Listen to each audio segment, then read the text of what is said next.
Hi everyone, Dr. Tevlin here. I'm going to talk to you today about why we use decompression and show you on an x-ray exactly what we're looking at and why decompression is really good for patients who have degenerated discs, disc bulges and herniations.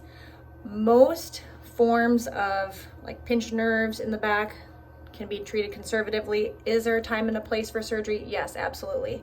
There are some times where patients are just beyond what I can help them with. But again, we try treating conservatively first because back surgery is no small surgery. High risk of infections, and not to mention it's back surgery. So I'm gonna show you, I'll turn the camera around here and I wanna look at some x-rays and kind of explain what we'll be seeing.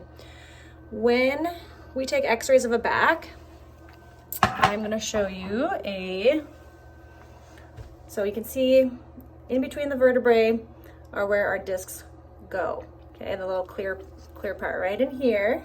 Okay, when I'm looking at these holes, when we're looking at x-rays, I want to make sure those openings and those holes are nice and wide open so the nerves can get through those. Okay, on an x-ray we can't see soft tissue, we can see where it should be. Okay, so I can see if it's decreased disc space, and then that foramen where those nerves come out, we can see how big that opening is. Okay, I also tell patients degeneration is kind of like a cavity. So you go to the dentist, they take x-rays, because you can have a cavity that's starting to form but you don't feel it until it hits the nerve. Then you need to have a root canal or they would pull the tooth out. Well, there's no tooth pulling for your back. What they have to go and do is they have to go into those little holes and basically roto-root those out. Okay, so that's what we're trying to avoid.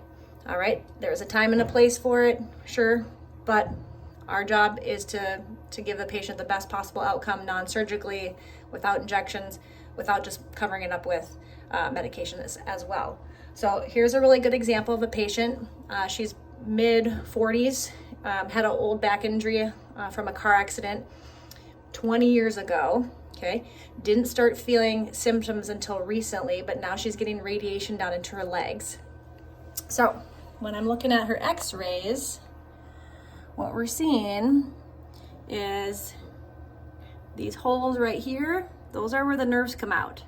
Okay, and then when we get a little bit lower, so this is L4-5, you can see she has what's called a spondylolisthesis.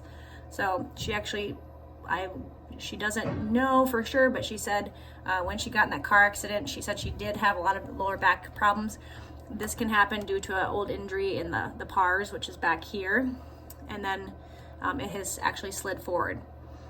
Then we're looking at the L5 to the sacrum, and we're looking at the holes where those nerves come out. See how much narrower that L5 disc, thinner the disc is, and how much smaller that little hole is coming out. So I told her, well, looking at this as one form of our imaging that we have available is that, and I'm matching that up to where her symptoms are. And so our lumbar dermatomes basically can kind of map back to, like, from your spine all the way down your legs where those nerve roots are coming out.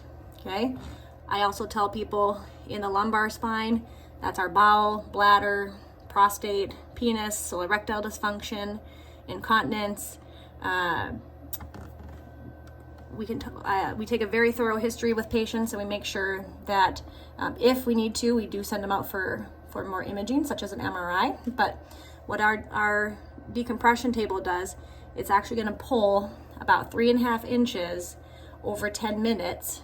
Okay, and people say, well, 3.5 inches, that doesn't sound like a lot. However, if somebody has this much degeneration, okay, I've had physicians and surgeons say, what did you find in there when you went in there? They said, Dr. Tevlin, I literally shaved off the width of a piece of paper to be able to take the pressure off that nerve. So you can imagine that 3.5 inches is significant. So what we do with our patients, we do have them come back in a series of visits. It's anywhere from twice a week in the beginning. As they're doing better, we'll spread it out. So over the next 3 months to 6 months, we treat people with significant disc degeneration so they can avoid having back surgery in the future. and then not just covering it up with injections. So injections can help with inflammation, and some pain, but that is not getting to the root cause of why they're having those radiating symptoms into their legs. So I hope that helped, and we will answer more of your questions. Just shoot us some messages and I'll be happy to answer.